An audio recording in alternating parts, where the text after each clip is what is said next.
For tonight, let's talk about the humble beginning of a mountain boy who eventually became a governor. And I'm referring to the story of Pitapit.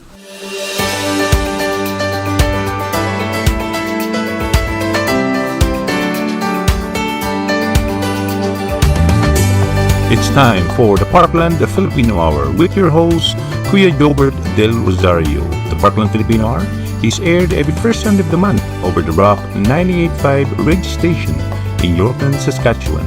Here again is your host, Kuya Igorot del Rosario. During the early 1900s, foreign missionaries in the Philippines situated themselves in the northern highlands of the country, where they started their ministry work. An Episcopalian priest by the name of Reverend Walter Clapp set his eyes on a 3-year-old Igorot boy by the name of Pitapit. Pitapit was eventually brought to an all-boys school in the town of Bontoc in the Mountain Province. The Reverend took care of the young Igorot boy and eventually gave him a Christian name, and the name was Hilary Clapp. Pitapit, or Hilary Clapp, was taken by Reverend Walter to Canada, where they moved to Port Hope, Ontario. Arriving in Ontario in 1907, Hilary Pitapit Clapp was one of Canada's earliest Filipino migrants.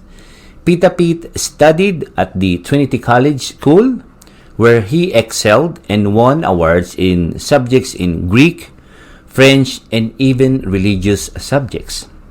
Sadly, the good Reverend Walter Clapp passed away, and so Pitapit was sent back home to the Philippines after 3 years in North America. Pitapit agreed, as he feels he will be more useful alongside his countrymen. So upon his return home, he continued studies at the Manila High School and then the Junior University, where he took his preparatory for studies in the field of medicine. After he completed his medical training at the University of the Philippines, he returned to his hometown in Bontoc in 1922, where his family and friends welcomed his return.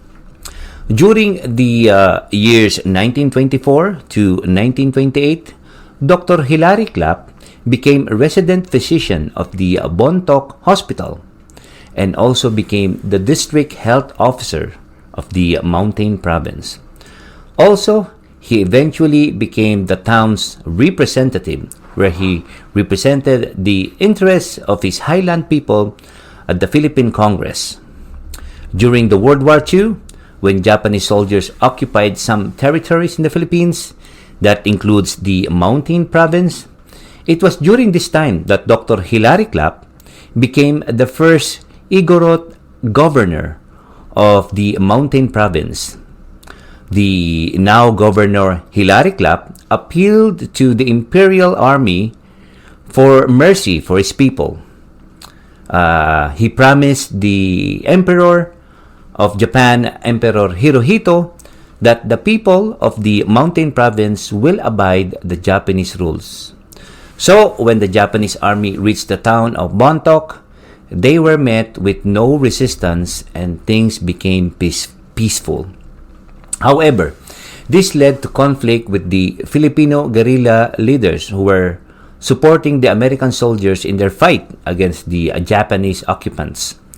So, in the night of April the 6th, 1945, Dr. Hilary Clapp and some of his allies were arrested by guerrilla soldiers and were executed. This happened just shortly after the Japanese general Yamashita surrendered. Some said the actual reason for his murder was due to intertribal jealousies between the locals of the Bontoc town and the Igorots, which were one of the ethnic group in the mountainous regions of the northern part of the Philippines. But people who knew Dr. Hilary Clapp, or better known as Pitapit amongst his tribesmen, know him as once the Igorot boy Pitapit who became a Christian and died as a faithful Christian to the end, and remained a loyal citizen to the people, to his people, and the Philippines.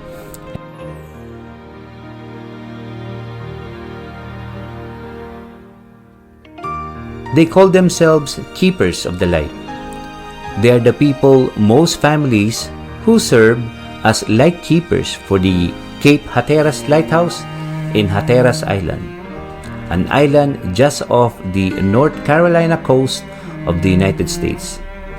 At the lighthouse on the Cape of Hatteras Island, a circle of stone from the 1870 foundation, which marks the original site of the second and best known Hatteras Light, there stood the stones which serve as a memorial, where names are inscribed of those who tended the light stations since 1803 to 1939. Shortly after the existing structure was moved inland because of shoreline erosion, the names of the keepers were etched on the old foundation of 36 stones and were arranged into a crescent-shaped amphitheater which faces the new site of the lighthouse.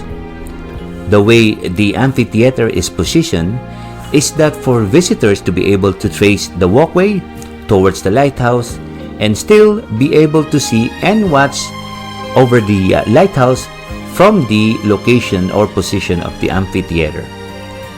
Friends, Jesus is the ultimate light giver. He said, "I am the light of the world. Whoever follows me will never walk in darkness, but will have the light of life." That's a radical thing for anyone to claim. But Jesus said it to affirm his relationship with the Heavenly Father, who is God the Father, the creator of light and life to those who seek him. When we look to Jesus for salvation and follow his teaching, God restores our relationship to him, thus strengthening us with direction and purpose.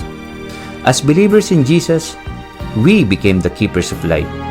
Through constant walk with God, he will empower us so that others may see his light shine from us and discover the life and hope only he can give.